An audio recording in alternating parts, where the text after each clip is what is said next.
Here's the talented left-hander right now, loosening up in front of the Minnesota dugout. Jim, an 18-game winner, 18 and to Rally on the first and the double play. Wings 18-game winner Jim Kaat faces the Indians' Ellis Burton with a runner on first. Back to the mound. Pitched a complete game this day, a leisure the Twins pitching staff seldom enjoyed.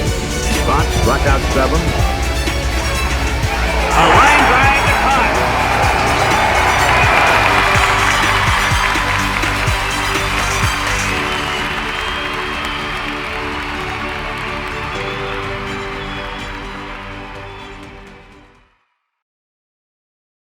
Here we are, Factory Podcast number 5, and I am here with someone who probably doesn't really need my introduction, but I'm going to give him a little bit of an introduction.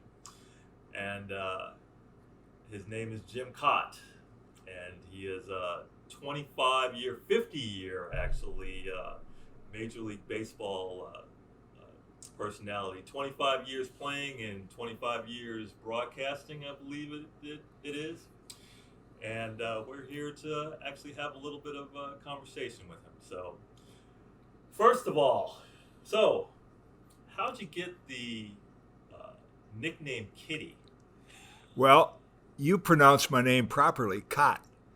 But a lot of people, even to this day, that I've known for years will just, by habit, say Jim Kaat. So when I joined the Senators, my first spring, I was 18 years old. Everybody pronounced my name Kaat. One of the veteran pitchers, Chuck Stobbs, used to kid me about, well, you got a brother Tom Kaat, you got a brother Bob Kaat. And then they found out that I was a pretty good fielder for a pitcher. I had some quickness. Well, there was a pitcher with the Cardinals named Harry the Cat Burkeen, because he was quick off the mound. Then Harvey Haddix was another left-hand pitcher who was a good fielder, and they called him the Kitten.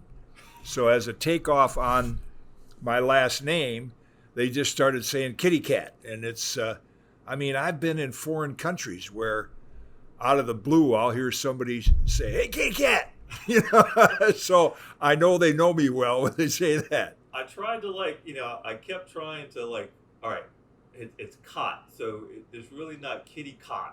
Right. It sounds like so, but I can see that now. Yeah. Since they were actually not, shortening up the other K. Right. Other A.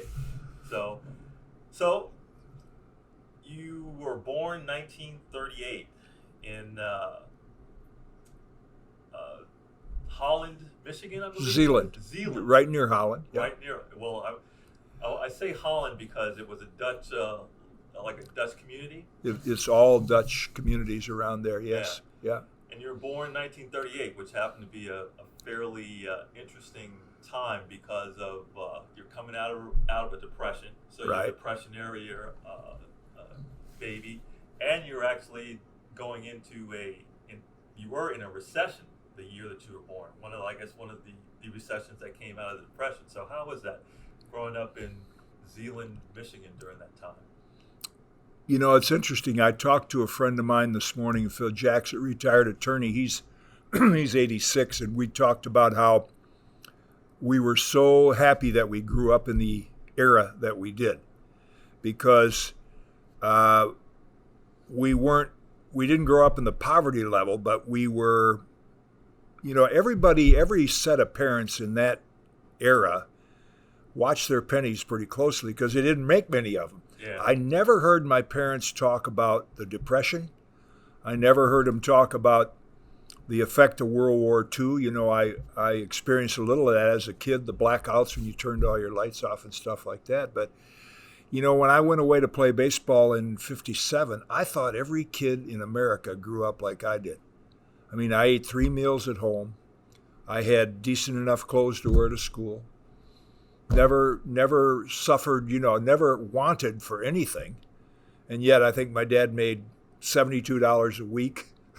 Gas was 18 cents a gallon. But my childhood was idyllic. I had no idea of the Depression or anything like that. I just thought, wow, this is the way it's supposed to be. How far was Zeeland from some of the major cities? I guess or the biggest city next to Zeeland was? Would have been Grand Rapids, Michigan.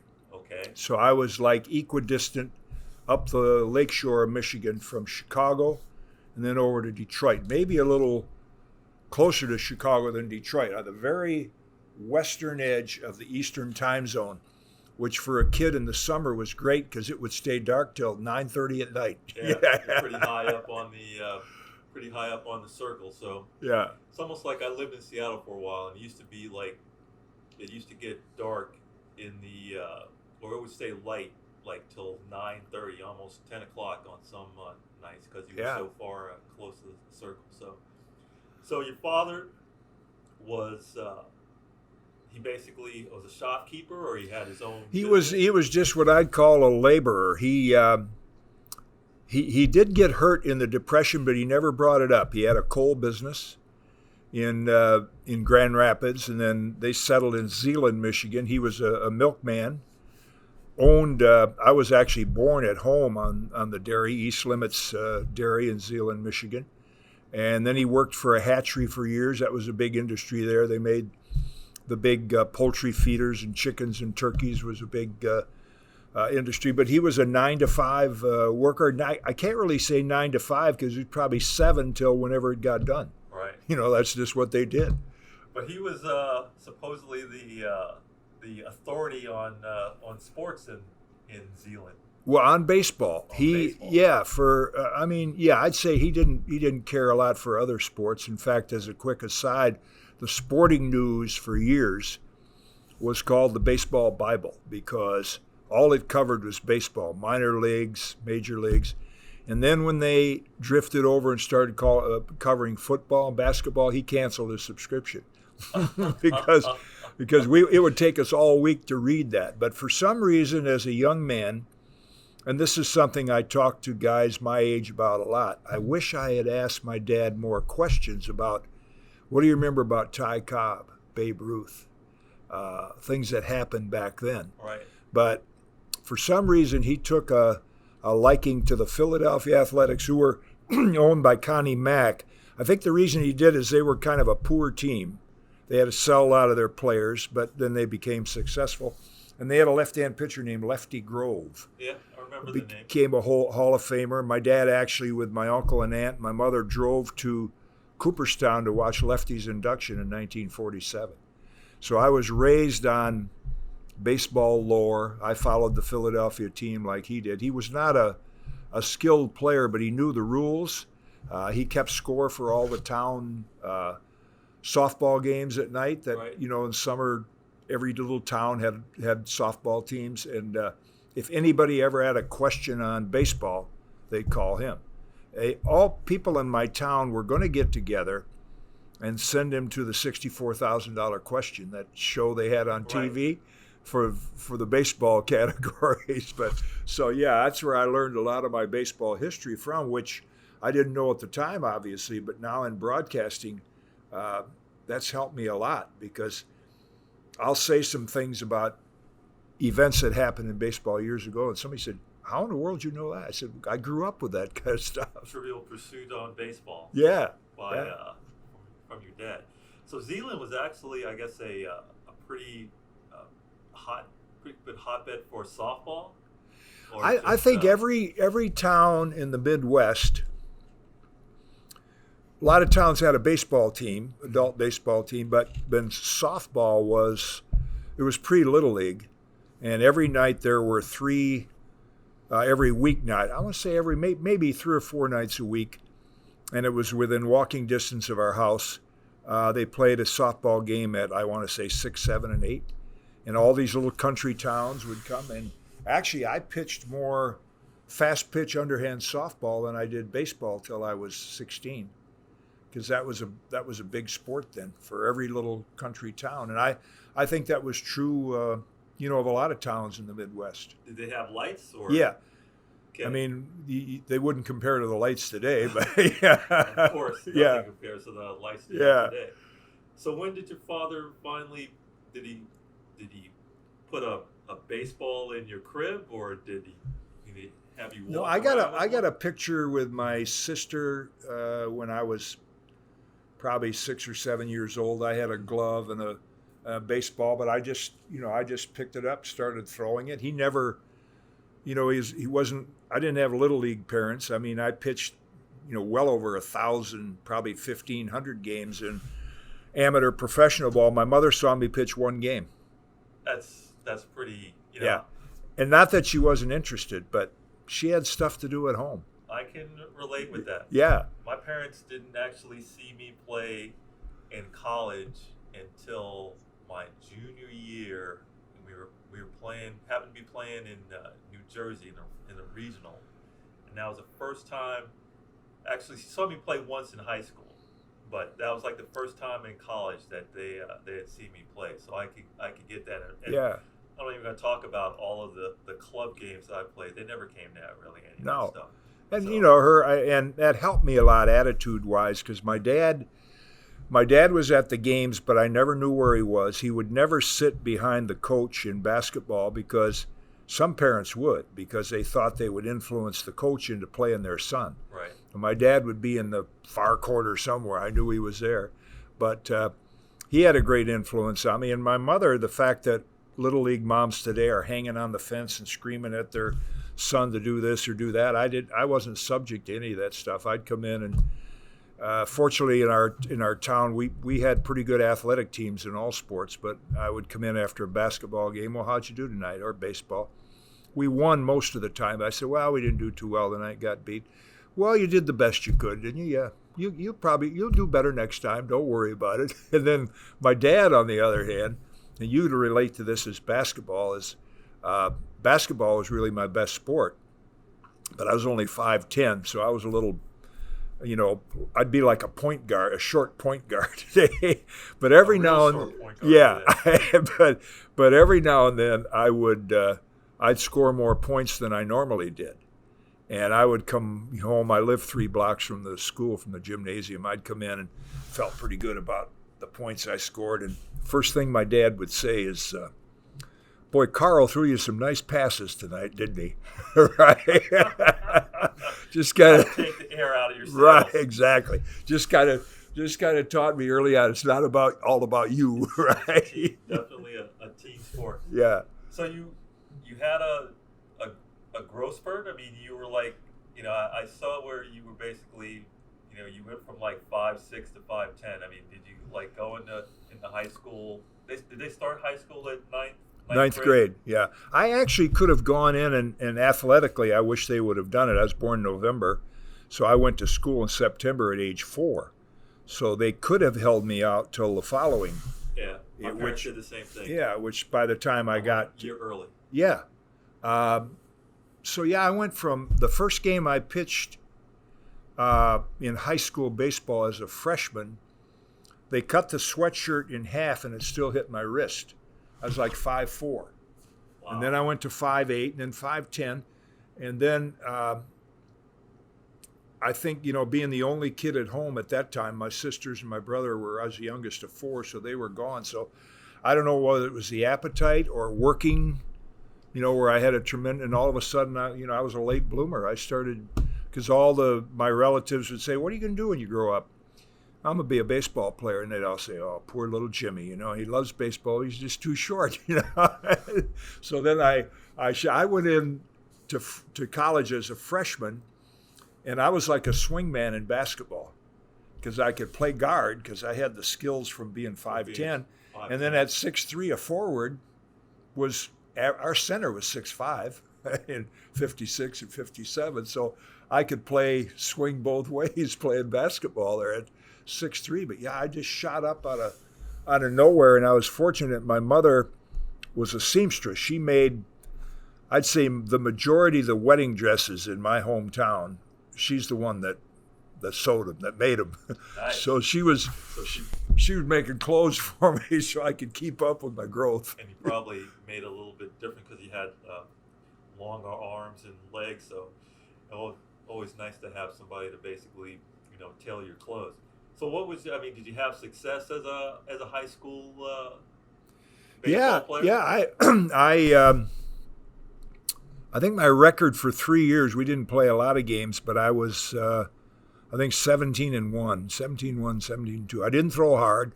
Nobody cared about miles per hour. It was just, can you get them out? There weren't any radar guns back Right. So, I just learned to spin it and change speeds. And, yeah, I was successful in high school. But scouts, like my high school coach, wanted to get me a tryout with the Detroit Tigers. And at the time I was 5'10", so they just said, we really don't look at pitchers under 6 feet. So I never got a tryout at all in high school, or even a look until my freshman year in college. So you wind up going to Hope College, right around the corner from it was in the same town. Yeah. Right? Yeah, I wanted to go to Western Michigan. They had a coach named Charlie Marr. Jim Bouton, the former Yankee pitcher, went there, and my friend Frank Quillisi with the Twins, he went there. That was it was at the time Western Michigan College. It wasn't a university. And then the local school, Hope College, they didn't offer scholarships. It was you had all the schools in the MIAA, Michigan Intercollegiate Athletic Association, were like affiliated with a particular denomination. So we were Dutch Reformed, and there was the Methodist and the Presbyterian and so forth around the league.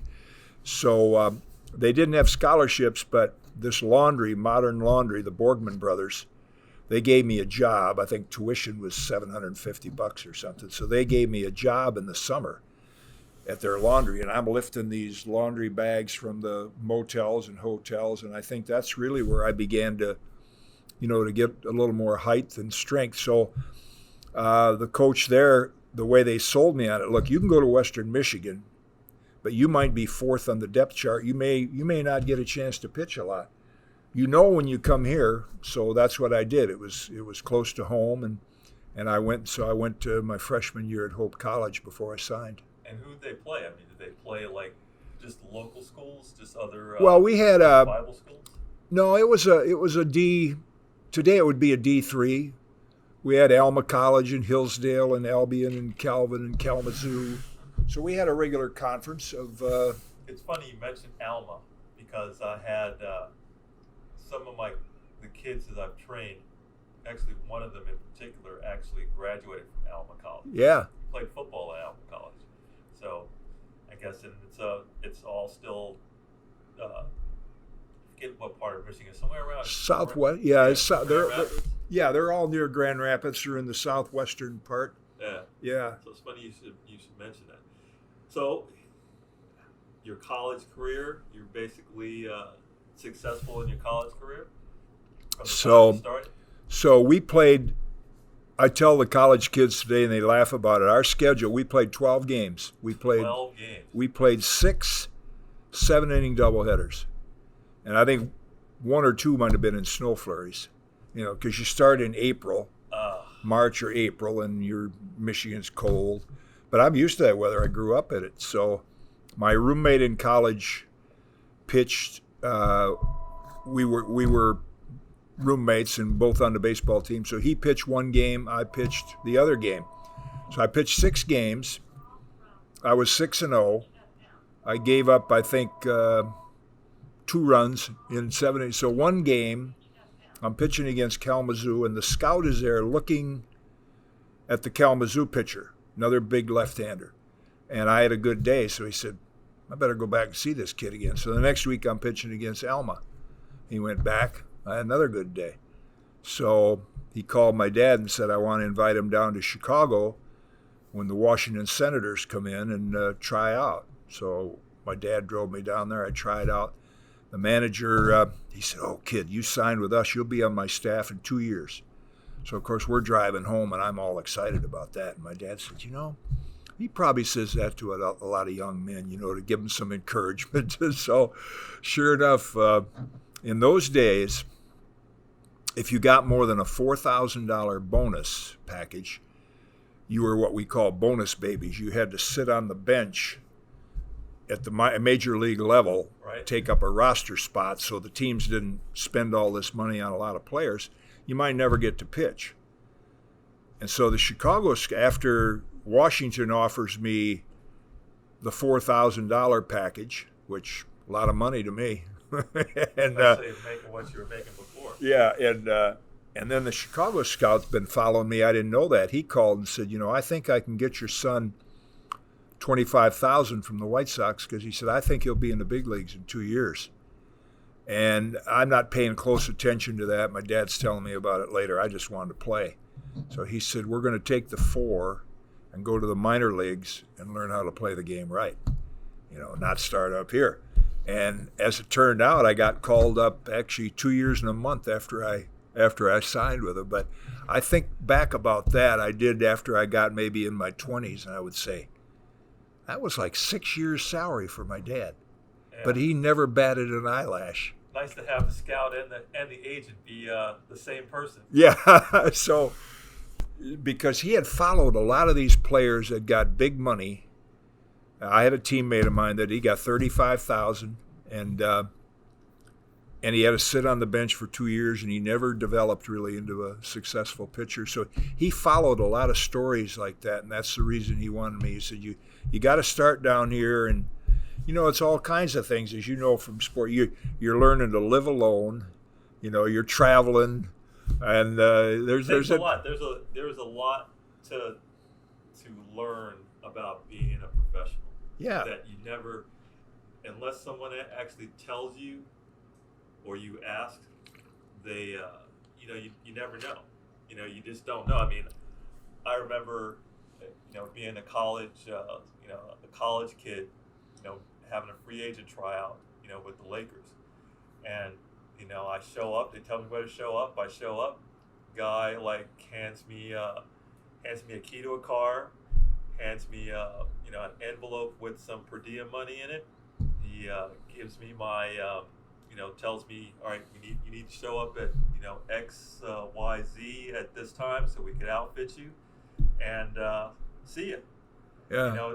There's no college, where they kind of herd you around to where Right. you need to go. And then, you're expected to show up. I practice at this time, not at this time, a few minutes early to get taped and all the other things you need to get done. So, and like you said, living on the road. When I went overseas, it was another thing. You have to learn how to do all this stuff on your own, because there's no one there to basically, tell you got to be here at this time. Right. So your first year, you're with Washington, and you're playing for the Senators, and you're playing with Harmon Killebrew. Yeah. So what was that? I think he was and he wasn't even the best player. He wasn't even your best hitter back then. It was Bob Allison probably had a better year as a rookie. Yeah, I went I went up the chain from Superior, Nebraska to Missoula, and then started a year in Chattanooga in '59. Then I got called up, but I was with the players in spring training, because one of the good things my scout did for me is he had them guarantee that they would take me to big league camp, even though I'd get sent back to the minors. So I got exposed to all the guys that were the big leaguers, and that's where I first met Harmon. Would have been the spring of '58. We were teammates through '73. And he was one of the young players that got $30,000. And it looked for a long time like he wasn't going to make it. He's hitting like $150 in the minor leagues. And Bob Allison was much more advanced than he was. He was Rookie of the Year in '58. And then all of a sudden, Harmon, after a few years, developed and became a great hitter. But he was a great example of how getting that money up front and spending time on the big league roster when you don't get to play, like being on the end of the bench, it took him a while to develop. Yeah, there was Bob Lemon or Jim Lemon. Jim Lemon. Yeah. He actually led you guys home runs, probably. Home runs, and I think he was actually either first or second in RBIs or hits. Yeah, he was our slugger. Bob was a better all-around player. Bob was a young, he came out of University of Kansas football player, but he was Rookie of the Year that year. But yeah, Jim Lemon was our slugger. We didn't do very well. The old saying was the Senators were first in war, first in peace, last in the American League. Yeah, I had a couple of your baseball cards. I don't think I had one from those years. I was born until 1960, so you were. That was my rookie card. Yeah. Yeah, I saw your rookie card, and it's like 1960. I'm sure I had your card. I know I had Harmon Killebrew's card. Yeah. Of course, all those cards got thrown away at some point. Happened to us all. Yeah, exactly. When we moved. So you spent 2 years with the Senators, and they moved you to the Twins. Well, it was the same franchise, but that was a big break for all of us because expansion was coming in to Right. baseball. So our owner, Calvin Griffith, got an offer to move the franchise from Washington to Minnesota because there was two new teams coming in. The Angels started in L.A., and then an expansion team came into Washington. So that meant we could move to Minnesota. So it was the same players, the same franchise, but it was a big plus for us because we weren't a big hit in Washington, last place team, and all the Minnesotans were excited about big league baseball coming there. So that was a great break for all of us. I missed that. And I was wondering why Harmon Killebrew was on.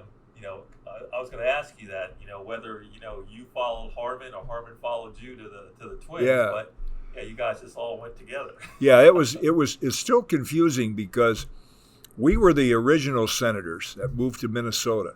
Then the expansion team, which they drafted say 2 players off every team. That's Right. how they formed their player pool.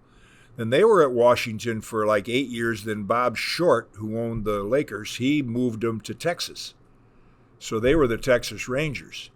Then an expansion team came in when Montreal was contracted.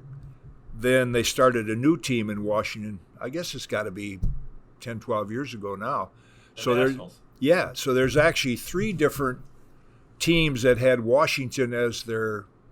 Yeah, the Nationals really started in Montreal. Yeah, so it's confusing. There's still a few fans around that remember the original Senators. I think there's Camilo Pascual, who was we had a lot of Cuban talent. Camilo's late 80s. He lives down in Miami. We maybe have a handful of players from that 59 team that are still around. Wow. Yeah. That's amazing. I'm sure I had Washington Senator baseball cards. So you're with the Twins, and you're basically starting to actually get the hang of actually pitching in the majors now. So when did you realize that you belonged there, that you could thrive there, and you could actually be successful? That's a good question because, first of all, backtracking to the minor leagues, I didn't do real well my first year. I was 5-6. I had some really dominant games, and then for the first time, when you're a young athlete coming out of your hometown, you were probably the best at what you did, and you didn't have a lot of failure. And all of a sudden, boom, you're getting knocked around. So how do you react to that? So when I came home, my dad and my mother went out to see me one time in Nebraska. Then when I got home, he said, "What did you think?" I said, "I was a little concerned about how I was going to stack up against the guys from the big cities. Was the league going to be too fast for me?" I said, "I didn't have a great record, but I felt very comfortable playing against that competition." And so every year I got to the big leagues. I was 9-17 that year. We had a 7th place team, so I was just kind of cutting my teeth. But I had a great coach at Eddie Lopat. The one game that stands out, I had a lead late in the game. I gave up a home run, and then the next guy gave up another home run. And then the next guy came in, strike 1, strike 2, and I got back at the end of the inning. He said, "Now you're arriving." He said, "Because a young pitcher, you give up a couple hits and, I don't want to throw it over anymore." You get kind of intimidated. So that was when I got Mickey Mantle out for the first couple times, I'd say, well, these guys make outs just like everybody else. So you begin to, and I tell that to young players now, the quicker you can feel like, hey, I belong here, and especially in golf today. You see all these young players, and one college kid will see, well, I know him. I played college golf against him. If he can do it, I can do it. Yep. So you begin to feel like you belong. Yes. So 61 was not a good record for me, but that's really where I felt like I belong in the big leagues. And then, from that time forth, I never went back to the minors anymore. And the next couple of years, actually, the the Twins actually did really well. They started to you were challenging for the pennant. Yep. And you basically you had a game where you could have actually gone to the World Series, I guess, and you actually were pitching and you had an injury or something. That was 67. Yeah, we actually did early on. We signed a lot of Cuban talent. We had a scout over there named Papa Joe Cambria, and before Castro came in, Cuba baseball was big in Cuba, and we didn't have any official agreements, the Players Association. So Papa Joe was signing these Cuban players to come over. We were making $6,000 a year. He might offer them $4,000, and they were happy to come over. So we had, when we moved to the Twin Cities, our logo on the top was TC. So we'd go to these Chicago, Detroit, and say, hey, what's that TC all about now? We say 20 Cubans. 20 Cubans. We had Pascual, Ramos, Julio Becker, Versailles. Of course, Zoilo became the MVP in 65. Tony Oliva, who is still a good friend. Tony's in his 80s. But we had this Cuban talent on our team. So we finished second in 62, and then Tony really arrived as a star. And then 65, we went to the World Series. But 67, we needed one win. That's probably the best month of pitching I ever had was September of 67. I was 7-0. Every game was like a complete game. And then I'm pitching the game that if we win that day, we win the pennant.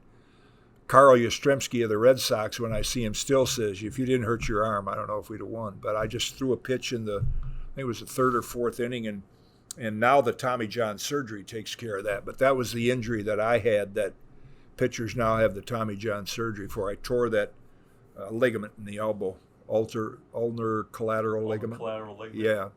So, and you played with Rod Carew. Yeah. How was that? I mean, well, we knew as soon as Rod came up, the end of 66, he came up from Orlando the last month of the season, as teams do, just to work out with us. And we thought he was going to be a power hitter. I mean, batting practice, he had a lot of power. But he recognized that he was going to be a better hitter. He was a magician with the bat. I compare it today when I go to batting practice for a big league team. right. It'd be like home run derby. Like they all want to hit it out of the park every time they swing. Well, in batting practice, all the pitchers and some of the extra men are spread out around the outfield. So Rod would try to hit a ball to each one of those guys during batting practice, just for contact. And of course, he won 7 batting titles, and stole home. I had his card. I remember. Yeah. Yeah, he's an amazing story because after his playing career, and this just happened probably 4 or 5 years ago now, he had a heart attack playing golf by himself. And luckily, somebody found him. They brought him into the pro shop, got him to the hospital, and the end of the story is, he needed a heart transplant. Right. Well, they had this stud lineman with the Cowboys who had an aneurysm. I keep forgetting his name. He's got a Swedish name, Conrad something. But he has his heart, so he has like a 28-year-old heart. Wow. And he was waiting for it for a couple years. And I said to him when I saw him at Cooperstown a couple years ago, I said, did they call you ahead of time and say, now this is what you have to do to prep? They said, they called 3 a.m. You get up here as fast as you can. And Rhonda, his wife, drove him up to the hospital. So he's now, I think, 2 years with this young heart that he got from a football player that had an aneurysm. Yeah. It's a pretty remarkable story. Think about that. Yeah. I mean, that probably wouldn't have happened in 1970 or 1980. Right. You would have probably passed away. So you go through with the Twins, and basically you guys, as athletes and as teams go, you have this. You have a peak, and then you start to have a valley, and so your next move is to the White Sox. The White Sox. Yeah. Well, we were. I think we had either the best or close to the best record during the decade of the '60s. Yep. But we got to a point, general managers get to a point, wow, this guy looks like he's slowing down, so they start making trades. So in 1966, we didn't win the pennant mostly because the Orioles got Frank Robinson. And he won the Triple Crown, and I mean, they were just the best team. How was it pitching against Frank? You know, I was surprised when I looked up my record against him. I did pretty well. He had a few home runs off me, but Frank, he stood right on top of the plate, and then everybody would think, well, you can pitch him inside, but his first move was away, so that pitch inside looked like it was right down the middle. And so my ball went down and away. So he didn't hit for a high average off me. But as an overall all-around player, I mean, he just turned that franchise around. Brooks Robinson was a great player, but Brooks was very passive, low-key, and Frank had some fire in him, you know, from all he'd been through, like Bill White and a lot of my friends that were, you know, black baseball players coming up when it was tough in the minor leagues on them. So he turned that franchise around. But because we finished second, like 8 or 9 games out, they thought, well, got to make some changes. So in '67, our owner general manager, who was known for being pretty tight with a dollar, he started changing our team, trading it around. So we were never our best team was 65. It took us a couple of years, and we won the playoffs in the division in 69 and 70, but we were not the same team as we were in the 60s. So speaking about that particular time and era was the time of Curt Flood. Right. And basically, you know, his story with free agency, which was 60, I believe 69 or 70 was the years that he decided he was, that he deserved to be able to shop his services to whatever team he wanted to. And baseball pretty much tried to put the kibosh on that. Yeah. So how did you feel about that? Well, we were disappointed, and we felt for Curt. I mean, I was in the American League, so I didn't know Curt. I got to know him later, and then because I played for the Cardinals and still had a lot of good friends like Tim McCarver, who played there, and so I knew all about Curt. But, you know, we knew it was a gamble that, you know, had very little chance at that time of succeeding. He didn't want to go to Philadelphia, and we understood that. A byproduct of his failure was in '69. I was getting my salary cut every year because I had a really big year in '66, and then my other years were decent, but in comparison to that one, the owner would say, well, you know, we pay you to win 20 games. You only won 16 this year, so my contract would be for a $4,000 cut in pay or something. You're damned if you do, if you damned if you don't. Yeah, so I really wanted to go elsewhere. And Jim Bunning, who was one of the leaders of our Players Association, and then we had Marvin Miller come in and really was the godfather of our, and he said, why don't you try to play a year without a contract, and we'll test that. They did the same thing with Joe Torre, who was having trouble in Atlanta. Neither one of us dared to do it because, you know, you got a wife and a couple of children, and like in Curt's case, they'll freeze you out of the game. So we didn't have the nerve to do it. And but, you know, now I feel bad. Free agency came in '76 eventually, but Curt was way ahead of his time. It's just too bad we couldn't make a stronger stand for him at that time. So did you actually at some point benefit from the free agency? Not really, because I had 2 good years, 74, 75, when they traded me to Chicago. And then our owner there was losing money, and he said to the general manager, I've got a chance to get a few young players for me. And there were teams in the National League looking for a veteran pitcher. And our general manager came to me, Roland Heeman. He said, Pirates, Mets, or Phillies are looking for a veteran starter. If we could do it and you had a choice, where would you go? I said Philadelphia, because Philadelphia I knew as a baseball city from being a kid, and then they had a team that was on the rise. So the White Sox worked it out where I got a chance to go to Philadelphia, and they gave me a nice contract for 1976. They were play with Dick Allen? I did. Played with him in Chicago, and then he actually influenced the Phillies into getting me to Philadelphia. But then I didn't have my best years success-wise, and at that time I was 38 years old. So I couldn't benefit from free agency. My goal, if I wanted to keep playing, was not to price myself out of the market. You know, so it's, well, I'm not going to play unless I get X amount. So I really never took advantage of free agency like I would have if free agency happened a decade sooner. That would have been into my sixth year. Right. The last 3 years before that, I mean, I probably by today's standards would have been a Greinke, Bauer, a $35 million a year contract, I would say, after those 6 years. Wow. So you're 38. You've been playing in the majors for 18 years, 17 years?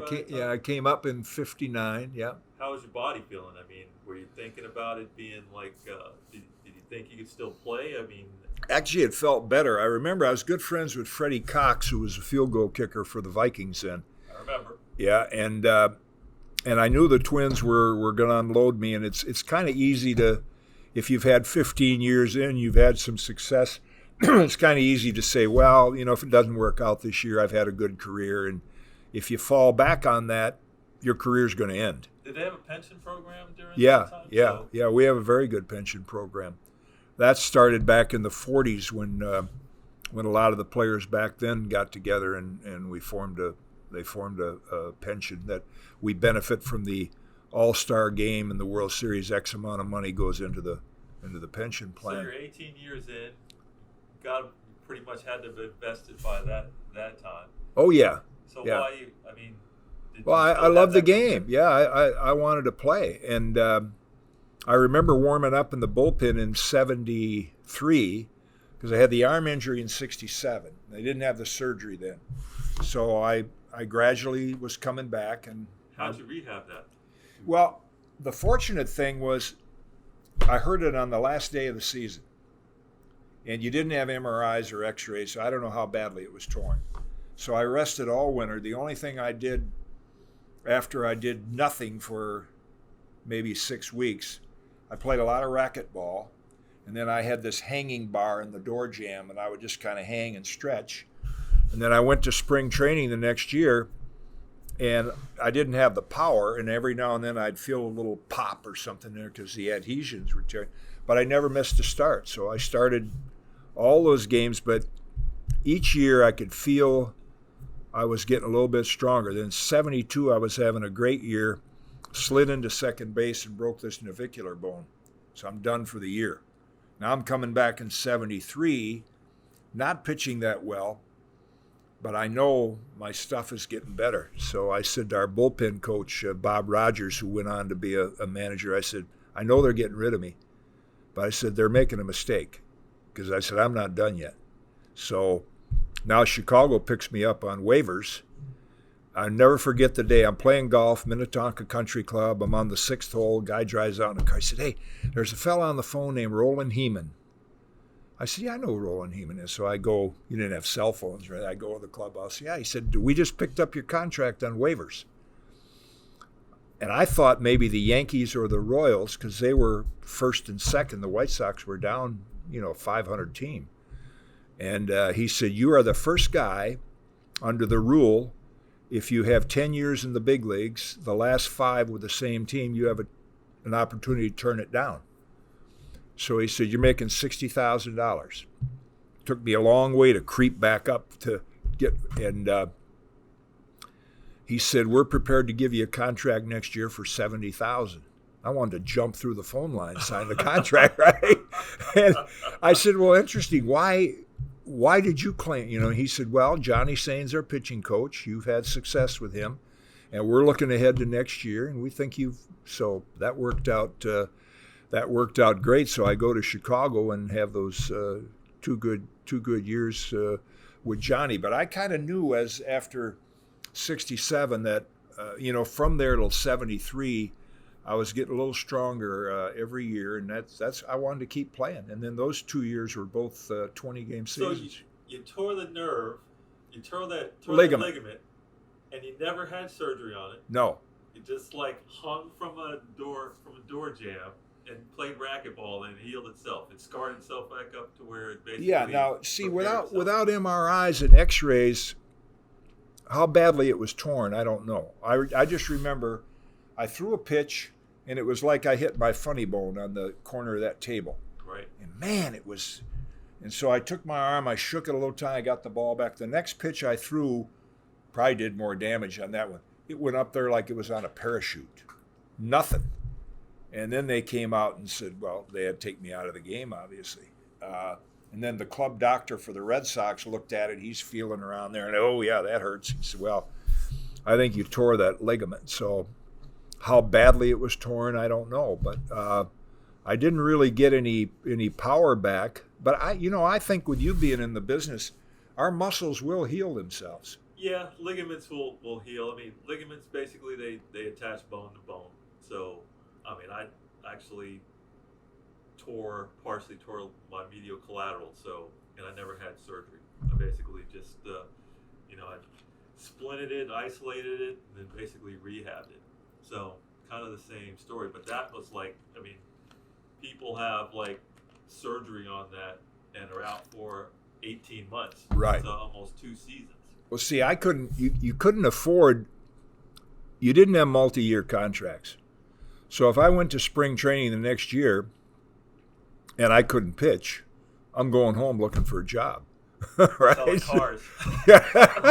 So, so I eased into it. But, by opening day, I was fine. I won. We laugh about this with some of my colleagues. My next 3 years after 67, which I finished that year 7-0 that month of September, I won 14 games every year, and I took a cut in salary every year. Wow. Now, if you did that this year, you'd be getting, you'd get a $2 million raise. More than a couple million. Right, yeah. More than a couple million. Right. So, and then what helped me is Johnny, when I got to Chicago, he was checking out my motion, and he said, well, we got get a little faster release. So people that really followed the game in those days know that I went to the quick pitch. I was known for, I had no wind-up. I just step and throw, and it worked. So that's where I had those two. He couldn't really time you. Yeah, and it was Johnny Sane that helped me, develop that. So at this time, were you still a starter, or were you coming in off from the bullpen? No, I was still a starter. Yeah, I was a starter right through 76, and then Danny Ozark, who was a nice man, but he just didn't have a feel for handling pitchers. And like one day, Chuck Tanner told him when they made the trade, Chuck Tanner was my manager in Chicago, he said, you want to pitch him every 4 days, sometimes every 3 days, because the more you pitch him, the more effective he'll be. So now, about my third start into the season, Danny Ozark called me into the office and he said, well, we're going to skip you this next start because we're playing Montreal. And they've got Dawson, Valentine, Carter. They have all these good right-hand hitters. So I'm thinking for a minute, and the math is going through my mind. I said, well, Danny, I've been pitching for 16 years. I think I got like 12,000 hitters out. I think about 10,000 of them were right-hand hitters.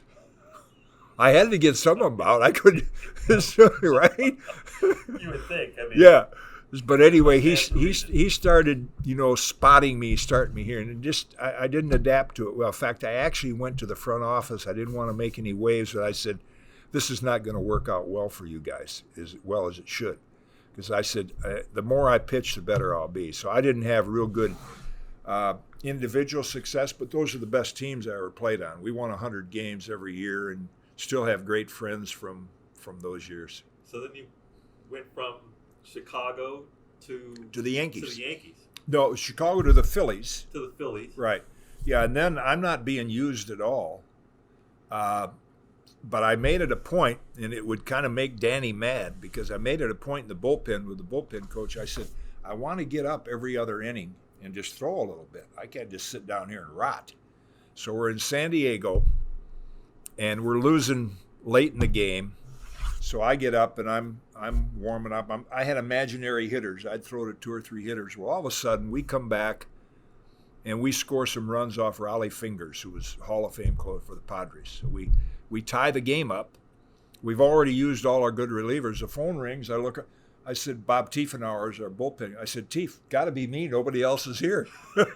So I go out to the mound, 10th inning. I pitch 10, 11, 12, 13. We get a run in the top of the 13th. I get the win.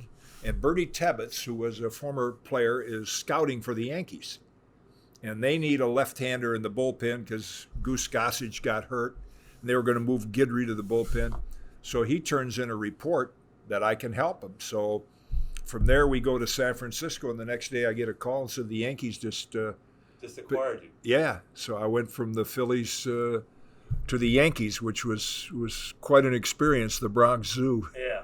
There's a picture of you that I saw from the Phillies, and I was going to ask you about it because your arm is in such a contorted. Is it the one way back here? Yeah.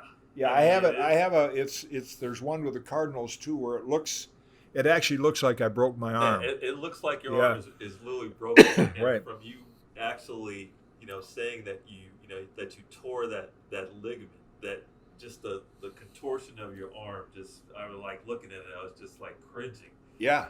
That it's you couldn't take it and do it that way, but that's what the lever, the elasticity in it, yeah, through the ligaments, just right. That it was really funny that you say that that you tore that ligament.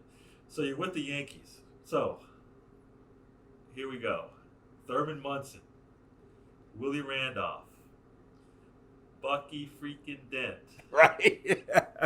Craig Nettles, yeah, Lou Piniella, Mickey Rivers, Reggie Jackson, Bobby Mercer, Oscar Gamble. I mean, all of these people that, Lenny Randall. Then you get down to the bullpen. You got Rich Gossage. You got,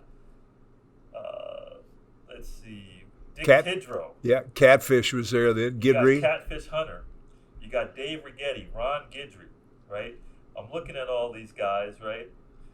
23, 27, Louis Tion. Yeah.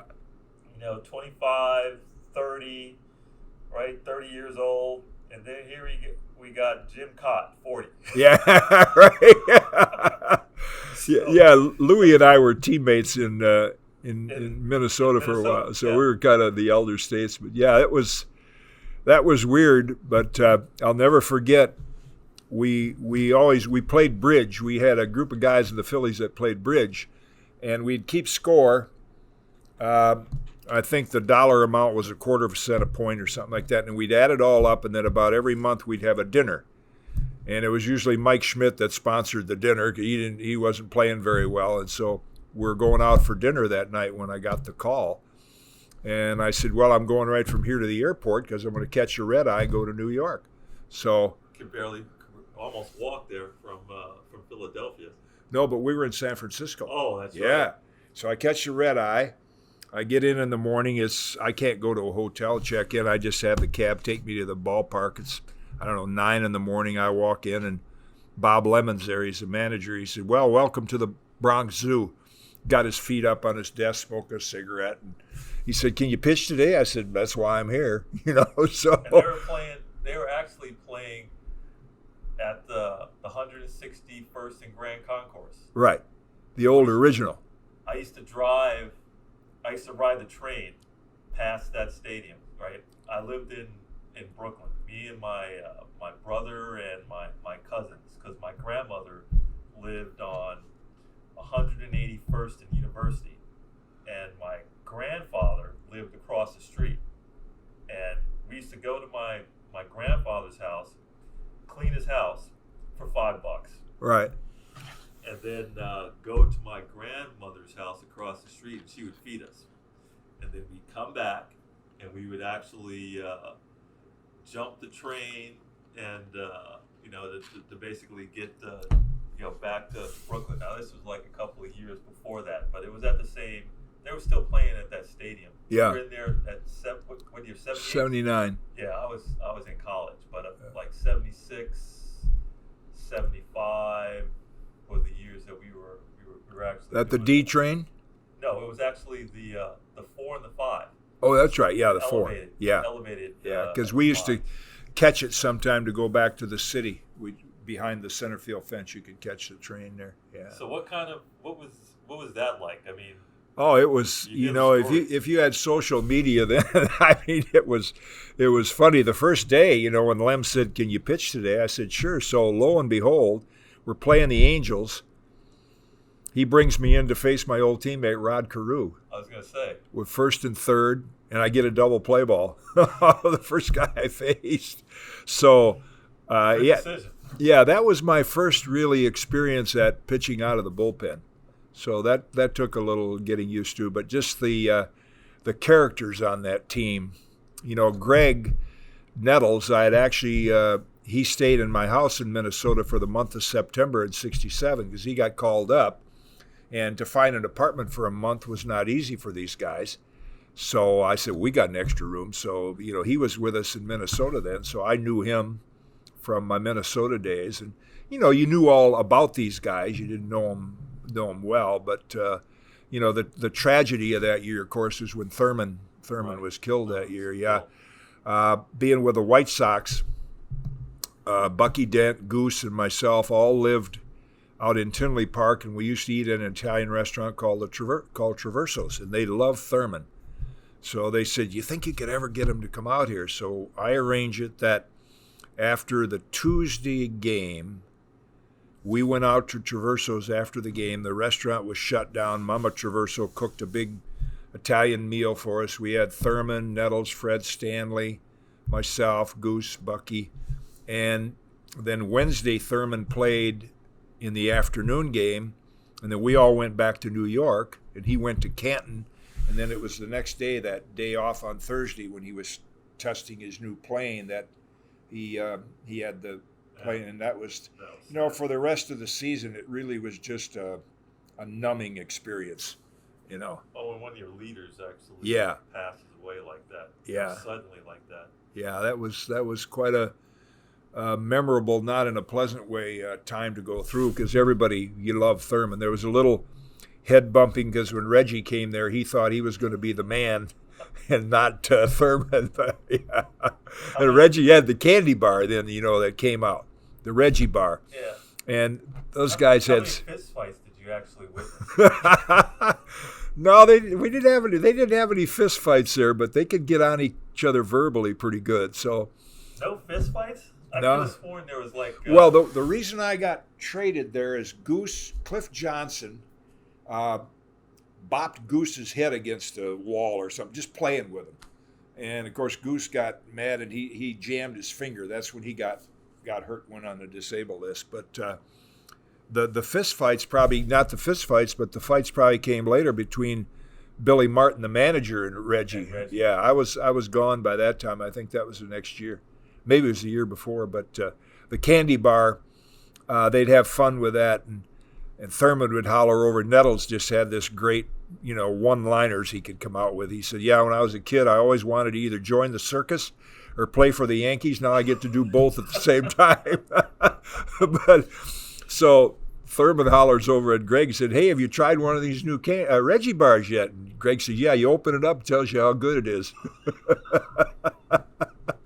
And then Catfish and Pinella, they could get on one another, in a good way. But it was such a after Thurman was killed, of course, it was a pretty quiet. That would happen on August 1. When did you decide to write the book about your time there? I mean, for one year, you wrote a book about your time there. Yeah, I wrote a book. The Walls Can Talk was really about my time as an announcer, because I got the Yankee job in '95. Okay.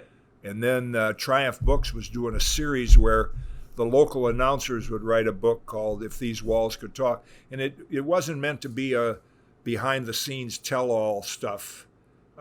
It was just about what it was like to cover I had a few controversies with a few players, but they didn't last long. But that wasn't anything to do with the first book, Still Pitching, about my career. I mentioned a little of the Yankee time, and then a new book is going to be Good as Gold, my 8 decades in Major League Baseball, because my career's now touched 8 decades, and Triumph wants to wait until the spring of next year to come out with that, when you can do book signings and things like that. So Wow. I have a little bit about my Yankee year in that, but it's quite an education. They have such a following around the whole country, and really they're, say what you want about George Steinbrenner, and I had my run-ins with him, but the Yankees are really the last bastion of tradition.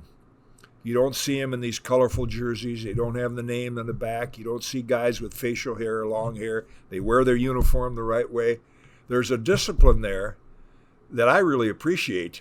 Yeah, and you don't see it very often at other teams, if at all. Them and the Red Sox. Yeah, and now the Red Sox are breaking tradition. It breaks my heart.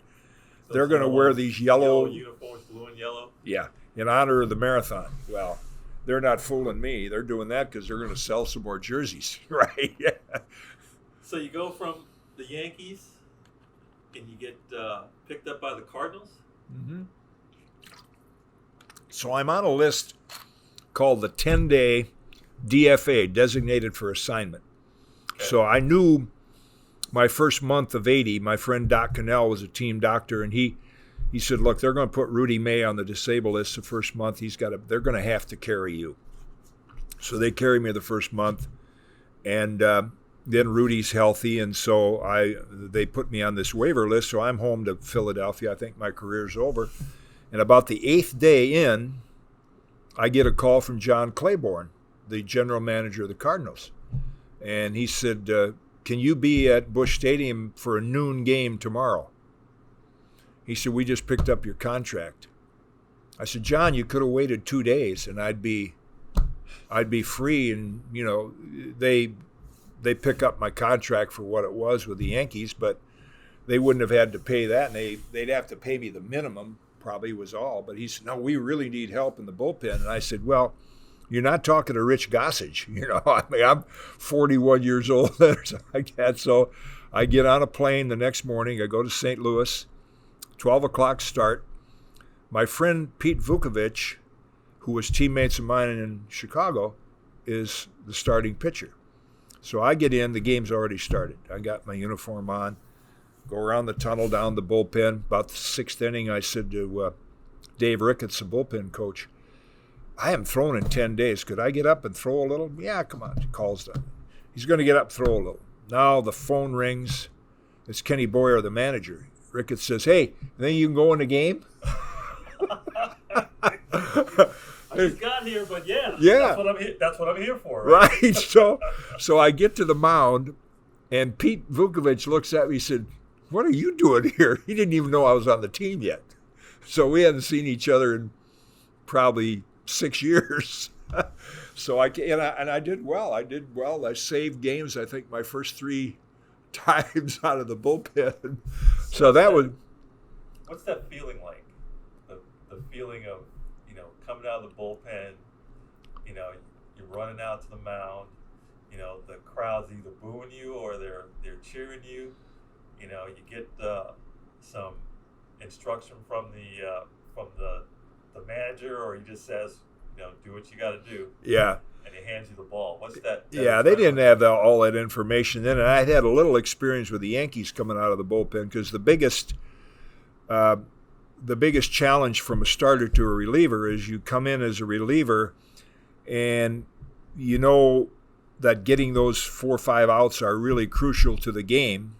As a starter, maybe you give up a couple runs early, you got time to recover. So the tendency is to, I got to throw hard, I got to go harder, and you still have to pitch the same way you pitched as if it's the first inning. And so that was the adjustment. And then I remember Terry Kennedy was catching, and I said, well, same old stuff, right? 1's a fastball, 2's a curve. And I said, I like to throw the ball down and away. We didn't have all binders full of information. And I think the first guy I faced was Dave Kingman, and I got him out on a ground ball. So I did okay those first few times. So here's how the world is small. It's small. So you're playing with the Cardinals. Of course, you're playing. I'm looking at your 82, 83 season. And of course, you're playing with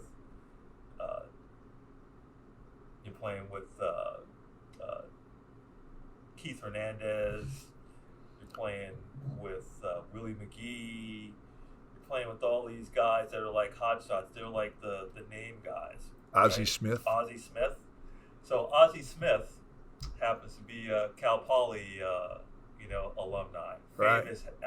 Famous alumni. He has a golf tournament every year that benefits the team. I'm a Cal Poly alumni. Right. So I've seen him, on a couple of different occasions. But it even gets even more of a small world. So this guy right here, Kevin Hagan. He actually was a pitcher. Yeah. 83, and he started for the Cardinals, I believe, in either the 84 or 85 World Series. Right. We played basketball together at Bellevue. My freshman year. Matter of fact, I knew him. He married his high school sweetheart, and he was one of two guys that I knew that were from Bellevue that actually married their high school sweethearts and basically used to bring their wives to the game. But just to see how small of a world, that's a guy that you actually play with. You probably didn't even know. I mean, you're a 40-year-old, legend of the game. He's like in his. I'm sure I met him in spring training, but of course I got released halfway through '83. And then he maybe got called up, but he started the season in '83. Yeah. So I was there. Yeah, I was there with him in spring training. Yeah, but Ozzie and I have, and Willie, I didn't get to spring training this year because I couldn't get a credential, with the pandemic. But Willie comes down every year, and Ozzie, and then they have the Gold Glove dinner every year, and we usually sit at the same table with Ozzie. So I get to see. This year we didn't have it again because of the pandemic, but yeah, that was a magical year because we went to the World Series in '65 with the Twins, and then we're in the playoffs. And the Phillies, we won the division every year, but we never made it to the World Series. And then here we are with the Cardinals in '82, and we had 67 home runs as a team. Everybody feared the Phillies with Mike Schmidt, and then the Montreal team was so talented with Valentine, Andre Dawson, Timmy Raines, but Whitey Herzog, who managed this, he said I'm going to build.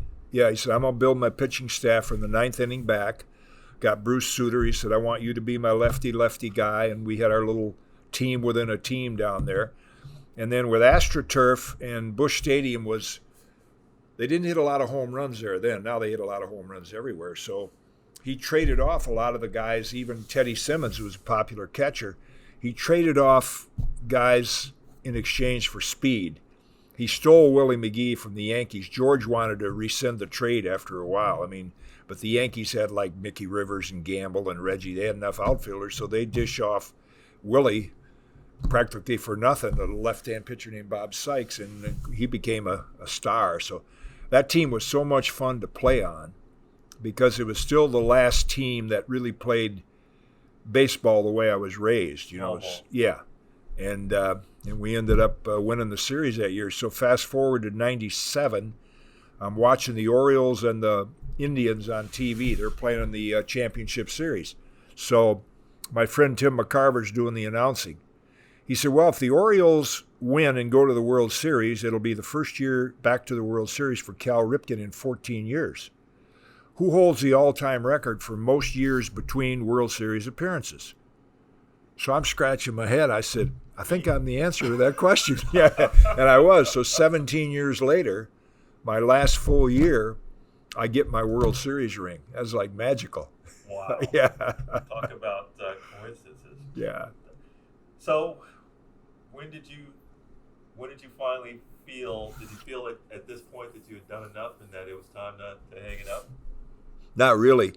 I knew in spring of '83 because Whitey had hired Joe McDonald to take over the business end of it. Whitey was GM and manager for a while. And Joe, if I saw Joe on the street now, we'd say hi with pleasant exchange, but that would be about it. He was the most dishonest, unethical general manager I ever dealt with. I mean, Whitey had said, we want you back next year. I'd call. He said, just talk to Joe. I talked to Joe. He said, well, I'm not sure. We're looking at this Andy Hassler. We're looking at, we might. I said, wait a minute.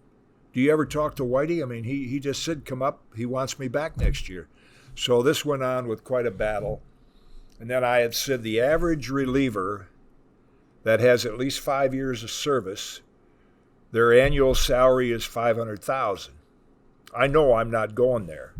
I was at 200, and I said, I think we won the World Series. I feel like I contributed. I think somewhere in that 300,000 range. So he tells Whitey, well, he's asking for 500,000. Then Whitey sends me a letter. What do you do? I said, no, Whitey. I know you like this guy. You trust him. He lies. So anyway, there was a little frosty relationship there, I think, because of that. And then I could tell in spring training they had picked up a couple of younger left-handers. So to start the season, when the phone would ring, and it would usually be me, it wasn't me anymore. So then I kind of knew. But when they released me in July of '83, I made a couple calls. I think I still could have gone and finished the season. Frank Robinson was managing the Giants, and Dallas Green was with the Cubs. But I wanted a promise that I could go to spring training the next year. And they didn't want to do that. I said, well, if I'm just going to do this to finish out the year, the Cardinals have to honor my contract anyway. I got to start looking for something else to do. So that's what I did. And then fortunately in '84, Pete Rose came along and asked me to be his pitching coach. So you coached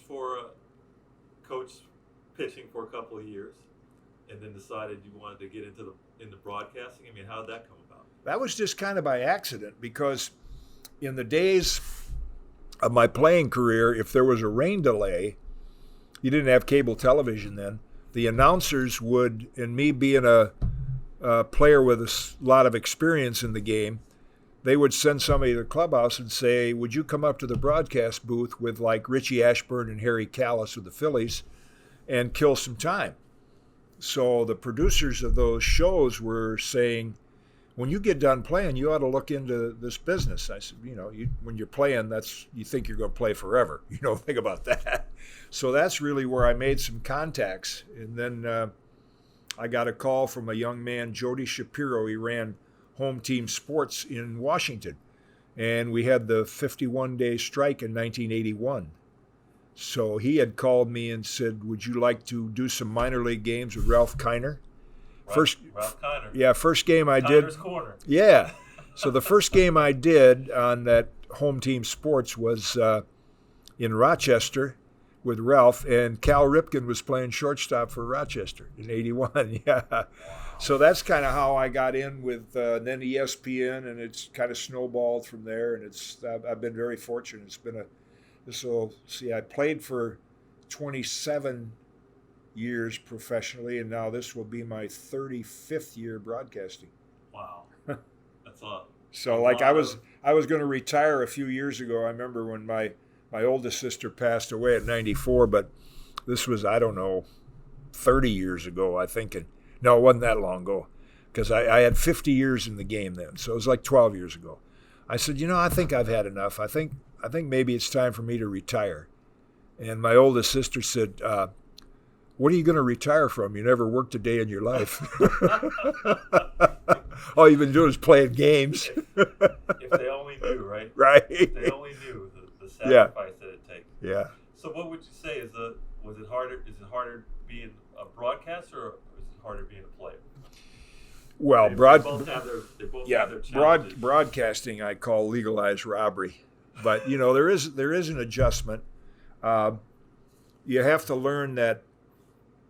You have to be honest and objective. I got good advice from Dick Enberg. I talked to my friend Dick Stockton the other day, who was going to retire, and he was a partner of mine. And you have to be honest and objective. And when you first get into it and you see a player make a mistake, as a player, you're hesitant to say something critical.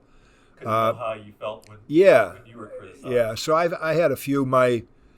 Probably my first one was, and what Timmy McCarver taught me was, he said, if something happens that night that you think you said something a little controversial, always make sure you're in the clubhouse, and whoever it is, they see you, and hey, you got something to talk about, let's talk about it. So I was never afraid. I remember the first time I did Yankees 86 opening day. Yankees had a big lead. Dave Winfield's hitting off Dan Quisenberry, and he tries to bunt. So here's a big slugger home run hitter, and Yankees got a lead. So I said, wow, that was surprising. I wouldn't have expected him to bunt with the Yankees having a big lead, at this time of the game. Well, Dick Young, the sports writer, made it sound like I really ripped Winfield. Rookie announcer, and so I know Winnie, so I see him in the clubhouse the next day. He said, I know what you said. He said, I couldn't hit Quisenberry with a boat oar. So he said, I just want to do something to make contact. Yeah, so I had a few, that wasn't controversy at all, but I remember one day they traded for Charlie Hayes in '96 when they won the World Series, and Jim Leyritz and I, we sat together at golf tournaments, so we're friendly about it. But we had this element on TV called the Budweiser Quote Book. So this day we used Jim Leyritz, and he said, well, I don't know why they got Charlie Hayes, because Wade Boggs and I can handle third base just fine. So now you understand that the dads watch all the games on TV. So now we see the quote, and I said, well, if Jim thinks he can play third base like Charlie Hayes, he's never seen Charlie Hayes play third. Charlie Hayes can pick it. He's a good third base. That's why they got him. So fly out to Oakland, and Jim sees me. He's like, you ripped me on TV. I want to talk to you. And I say, what did I say? He said, you said I couldn't play third base. I said, really? Who told you that? My dad. I said, you want to go look at the tape and find out exactly what I said? I said, if you think you can play third base like Charlie Hayes, you've never seen Charlie Hayes play. Are you a better third baseman than Charlie Hayes? Well, probably not. I said, all right. There you are. That's actually thinking of all of the. I know Tim McCarver actually had, his deal with Deion Sanders during. Oh yeah, that was disappointing. Yeah, that was a big thing. I mean, there's been 30 for 30 specials about that. So, didn't make Deion a very popular guy. Nope, didn't make Tim McCarver a very popular guy either. No. They both had their own their issues, but that's just part of the job. You have to. I mean, Charles Barkley goes through that all the time, because he says things that basically, are probably right. He doesn't say them necessarily in the way that, most people would say it. Diplomatically. Diplomatically, Yeah. but that's the way his brain is wired. Yeah. So, Well, when A-Rod got traded to the Yankees the first year, and he'd come over from Texas where he was a terrific player, but his swing was very long. And now these teams started stacking up these guys at the end of the game that could all come over the top and throw high 90s. Kansas City had 3 of them. So late game situations, Alex is striking out all the time. And Jeter, with his short, compact swing, he's getting hits to right field. So Don Mattingly's the hitting coach. So I went to Donnie and I said, you working with A-Rod at all on shortening up his swing? He said, he had so much success. Rudy Jaramillo down in Texas was his coach. He said, first year here, I don't want to mess with him that much. I said, okay. I said, do you mind if I say that on TV? No. So I said, so now we do what's called a split screen. We got A-Rod here and Jeter here. And then we got A-Rod's numbers in clutch situations, which are like 080 with a bunch of strikeouts. And here's Jeter. And I said, this is the reason Alex can't catch up with the fastball. Swing's too long. Now, when he joined the team, I said, I'm media now. I'm a former player, but I'm media. Would you prefer Alex? He said, I don't care. It's fine. So every day at the batting cage, I'd be around. Hey, A-Rod, how you doing? Fine. Now this next day after that, I see him. Hi, A-Rod. Turned his back on me. I said, well, I'll give him another chance. So he goes around the bases. I see, Alex, how you doing today? Turned his back. So big deal. I got other guys I can talk to. So the rest of the season goes on. We don't talk. The next spring, get to spring training in Tampa, and he finds out I'm there, and he said to Rick Cerrone, the PR guy, he said, I want to meet with Jim. I said, okay. So we meet, takes me in his back room like we're in right here. He said, I had a lot on my plate last year. He said, I'd like to start over. I said, fine with me. I said, Alex, you need to understand this. I'm not your PR man. I work for the viewer. My job is to be honest and objective. And I had to explain to him while you're doing that. I said, to make my job easy, if you hit 50 home runs and knock in 200, that makes my job easy. But I owe it to the viewer to tell him what you're going through. And he said, I understand that now. So we're cool. It's funny because I know his personal trainer really well. Like, I used to work out at his gym like years ago when I lived in Miami. So he's a pretty intricate guy, especially from what you've seen from the media and everything that he's gone through. Yeah. And everything that he's still going through. Yeah. So it's kind of I'm sure that it's not the best job, but it's up there. I remember when I was in college, one of the one things that I remember wanting to always do was I never had anybody really write a bad story about me, but I always wanted to answer their questions whenever they asked me, and basically if it was honest, basically it was honest. The people that actually I take that back. When I played in England, that was a little different because when you had a bad game there, they would rip you. Yeah. Yeah, the press there would rip you. Yeah, they're known for that. Well, in Alex's case, I think it points out some of the stuff we've talked about. You have to start looking at a player's background. Like now Derek grew up in Kalamazoo, Derek Jeter, got a chance to know his parents. They watched all the games. Charles is black. He was a drug counselor in Kalamazoo. Dorothy's a red-haired Irish lady, accountant. Derek had a behavior contract with his parents. He was raised, and I was raised with that. Alex never had that father figure. So he has always craved that attention. And when he tried to get it in New York over Derek, it backfired on him. So, yeah, and he's not a malicious guy, but he's just got some complex issues that people that grew up like we did don't have. Well, that's very true. Yeah. So you spend a lot of time now just golfing and working out with me. Yeah. Let me kill you. Well, that's good. Like Coach Parcells is a good friend, and I talk about him to you often. And we were saying the other day, he said, I had open heart surgery at 52. He said, if I wasn't exercising and didn't have the discipline to exercise, he said, I'd have been dead years ago. So he said, there's only 100 guys like you and I around anymore.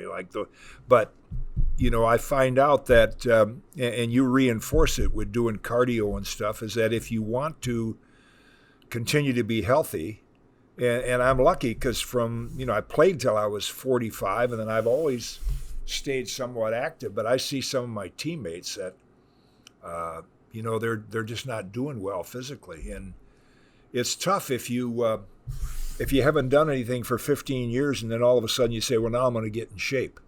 So, but it's easier if you continue to stay active, and I've been lucky enough to do that. So, I didn't check about this for this year, but I looked at all your numbers, and I was thinking he's got to be in the Hall of Fame, but you're not. I'm eligible again this year on the Veterans Committee. Okay. I've been eligible. I missed by one vote a couple times. I've become pretty cynical about it now because, like the Veterans Committee, they have 4 executives that probably didn't even get in the game till my career was over, and they vote, so forth. But the reality of it is I was never, if you look at the pitchers in the Hall of Fame, and Tommy John and I are kind of in the same category, I was never really the ace. I started opening day, I think 3 or 4 times, but when you look at Steve Carlton and Seaver and Maddox and Clemens and all these guys, even though they have, I think there are 15 Hall of Famers that have fewer wins than I did. But like say Bob Gibson, Feller gave up 4 years in the war, 250 wins, but they were dominant all-star ace pitchers. I was always kind of your number 2 guy that was there, and I think that's what when the voters look, they look at the dominance in the all-star games and the postseason appearances. So I understand it doesn't bother. What bothers me is when a guy like Jerry Reinsdorf from the White Sox, like he just said, well, I wouldn't vote for Dick Allen because he had he had 6 good years. Well, Jerry owned the White Sox and Harold Baines played there. Harold Baines is a wonderful man, got his first hit off me, had a productive career, and they put him in. But I said, if you had a chance to make up the lineup card, you're going to put Dick Allen in the lineup. And then he made a statement of, well, when Tommy John's name comes up, we don't put guys in the Hall of Fame just because they had surgery. Well, Tommy John had a better career after surgery. He changed the game. See, you have guys like that who probably never put a jock on, but they're making decisions. Right. So I understand that. I get it. But Mike Schmidt's on the committee this year. I've had a lot of guys that are supportive of it, but it's not a big thing in my life. No. I see this, one of your quotes, I'll never be considered one of the all-time greats, maybe not even one of the all-time goods, but I'm one of the all-time survivors. Right. Yeah. Right. You just explained it. Yeah. So Yeah. that's I mean, I went to spring training every year like I'm a rookie. I want to make the team. And the guys still, well, Bruce Sutter probably said one of the coolest things. I was at his induction. I guess he's been in 5 or 6 years now at least. And he said, he invited me to the induction. You're going to be there, aren't you? And I said, yeah. And he got me seats down. He said, I'm going to have you stand up. So he said, I never played with anyone who took more pride in putting the uniform on than Jim Kaat. And I said, every day when I walked in the clubhouse, I'd say to the clubhouse guys, I got one on for another day. Right? Well, sometimes that's the way that you have to approach your craft. Yeah. Because so many people get to that level, and once they get there, they go, Yeah. and then they're not there for very long. But then you have guys that basically, they take pride in what they do, and they're always trying to prove themselves. They're always almost like they're looking over their shoulder. I know I was talking to Adam about that. Adam Connolly, who you know, Right. has that same kind of mentality, where he's working every day because this isn't guaranteed. He has to you have to prove yourself every time. And young guys are coming along that are getting better. I mean, one of my coaches early on, I had my first really big year in '62, and Eddie Lopez said, you'll have to be twice as good next year to be as good as you were this year. I said, let me see if I can figure that out. So he said, well, they know you now. The hitters know you. You got to keep on improving. And the minor league manager even told me when I got called up, he said, it's one thing to get there, it's another thing to stay there. So I was fortunate to get good advice like that in my early years, because I've seen it happen to guys. They get there, they say, well, I'm here now, I got it made. And then the next thing you know, they're on the way down. Some guys actually do that. I mean, I remember when I was trying to make it into the NBA. I mean, the guy I remember a guy told me, it's hard to get in there, but once you get in there, Yeah. Then you're good, because there's always going to be somebody looking for somebody that,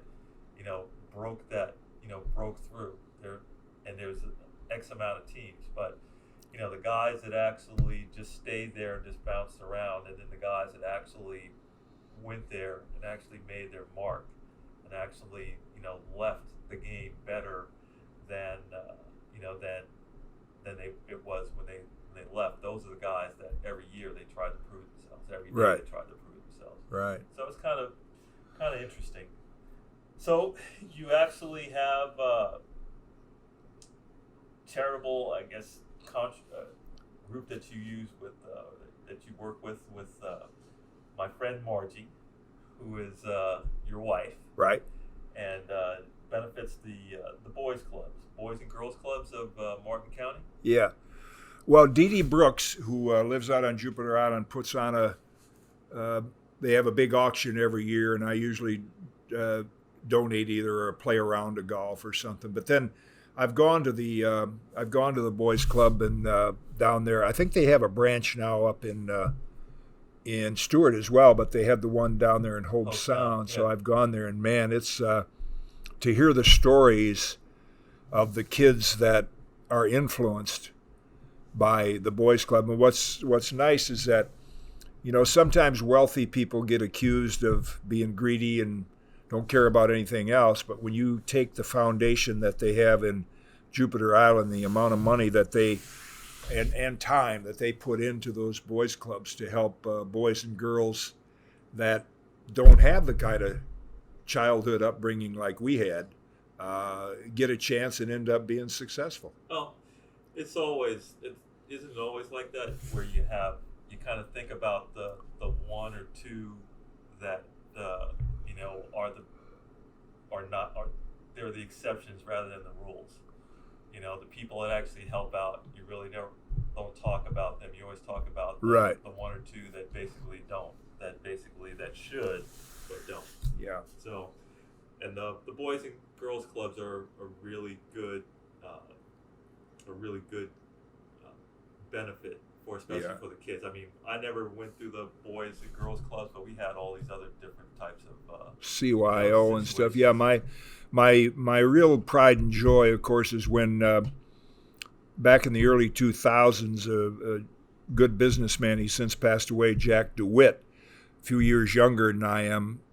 So I was kind of a model for him, as far as an athlete. So he called me one day and said, Mr. Helder, who was one of my Sunday school teachers, has donated 40 acres to the town of Zeeland for recreation. And we want to build a Little League complex and name it after you, but we want your permission. I said, well, obviously, I'd be honored to have it. So I've gone back there to dig the first shovel of dirt. And when my late wife passed away in 2008, I started a fund, and we put lights on one of the fields in her honor. Yeah. So, to go back there and have people from these other little neighboring towns say, man, we'd love to play at your ballpark. It's state of the art, and it's always in good condition. Here's the sad part, and you would relate to this from being an athlete, but when I spoke at the dedication, I said, now, kids, you got 3 fields here. There's no locks on the gates. You can come here every day in the summer and play ball. They don't play unless they have a uniform on. I mean, if I had those 3 fields, we'd be out there every day, right? It's different. Yeah. It's different. Yeah. I mean, I talk with my group of friends. Of course, we're all like old. Yeah, we're old dust balls dinosaurs, now. right? But we used to play in these projects, right, where you had all of these man-made obstacles that you had to overcome. Right. And if you didn't overcome it, there was a penalty to be paid. Like we would play football in these grassy areas that had trees, and they were like perimeter had these fences around them, the chain fences. So you could go out for a button hook, or you go for a down and out, and if you didn't pay attention to how far out you went, you hit that chain and got right. Yeah, but you're absolutely right. I was actually just talking to somebody about that, because I lived across the street from the junior high school, and it had a huge park, football field. It had basketball courts. It had tennis courts. It had all these different amenities, and it was always open, right? So, I tore my knee up 2013, and I needed, to rehab it. And I rehabbed myself back to where I could, start to run again. And so, started pounding out on the pavement. I started going to the local high school, Martin County High School, and I would run the track, and then I would do 5 sets of stairs. because I remember as a kid that was how I learned how to dunk, was to actually run. I would run. We lived on the 8th floor. I would start on the bottom first floor, and I would run up to the 8th floor, walk down, run up, run down, and within like a month I was dunking. I was like 5'10", little 13-year-old kid, but I went back to that to help, build my leg strength up. And then, for years, they basically never. There was times where it would be closed, but then I would take out off, and if it was closed, we'd jump the fence, just like the old days. Right. Now they've like locked it up so that you can't get in there to actually use the the track, and there's like everybody doesn't want to be out on the on the pavement where their knees are basically going to get all chewed up. So, but they never gave any real explanation why they would lock up the track. I would think that would be something that you'd want the residents of the town to basically to use. But right. What do you know? It's a great thing though to have the whole field opened up for the kids, and maybe there's more kids there that probably use it than you know, but it should probably be more. Well, I think that's kind of a sign of the times. I mean, with everything being more organized, little league teams have coaches, and we had our own coaches. Yeah, so it was just, I talk about it with guys my age all the time. It's just different. It's a different world in all phases, and you got two choices. You either, you can't buck it. You have to learn to adjust it, adjust to it. Like my enjoyment of watching the game of baseball today as an announcer, I don't like the way the game is played. It's all home runs, walks, strikeouts, but I like the players because the players are more talented than we ever were. And so that's the draw, I think, right now, is to watch how talented young athletes are. I mean, just watching that college basketball. Well, they're more talented, but I think they also are more apt to speak their mind and not give you a kind of a textbook answer that we used to get in the old days. I'm here for the team. I'm they're more willing to say some things that basically would, right. Yeah, I think they're more well-spoken. They're better educated.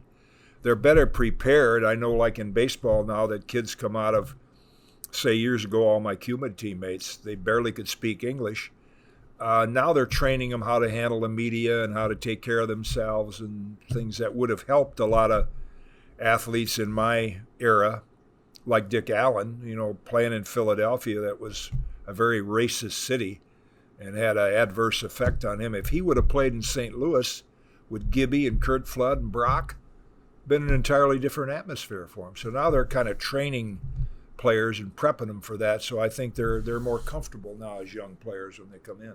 Okay. So, playing golf, fly fishing? I don't fly fish. Margie does. I could have sworn she had you she told me that she would take you out to go fly fishing. Well, I went to the school with her. I took a picture of her yesterday. She was up on a ladder with her tool belt on, and I sent don't it. Tell me that. Yeah, I said, "Here's my worker bee." I sent it to my friends in Vermont, but yeah, she's like MacGyver. Yeah. A real Vermonter, but I told her that shot that she got in her shoulder. Right, I got mine yesterday. Yeah, in my trigger finger. I think it's going to be a little better. How's it? Feels better? Yeah. It's helped a little. Doesn't lock up. I like this doctor because at my age, I said, I heard you could only get 2 of those shots, and if it doesn't work, you have surgery. He said, at your age, you don't worry about this tendon getting. You said, anytime you want one, after 6 weeks, get one. Probably, but because the procedure would set me back for 6 weeks. So I like this. Yeah. Okay.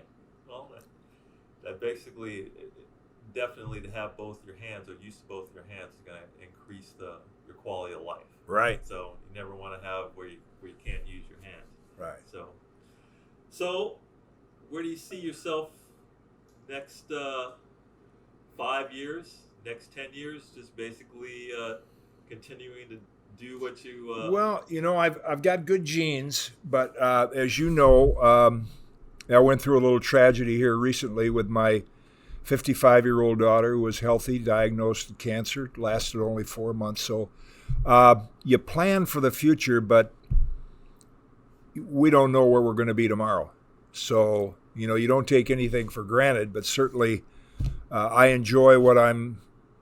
Bob Costas has been very good to me. He wants me to keep announcing games with him as long as I can. So if I'm healthy and they want me, I'll probably keep doing that. You going to be the chick hearn of baseball? Yeah, I think, Scully, let's see, Bob keeps track of it. I don't. He's got the years down where I think there's very few that have been involved in the game for 8 decades in one way, shape, or another. Lasorda was, I think. But, yeah, I think just being in touch with the game, because I know guys at my age that are retired, and then all of a sudden they got to find something to do.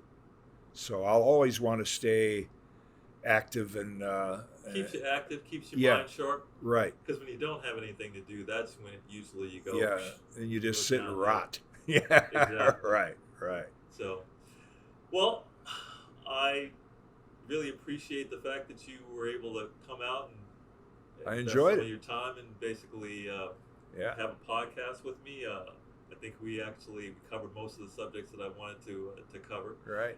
And I enjoy my workouts. I'd advise that to anybody to start coming in and no matter what age you are, start exercising because, then you're going to be, especially nowadays because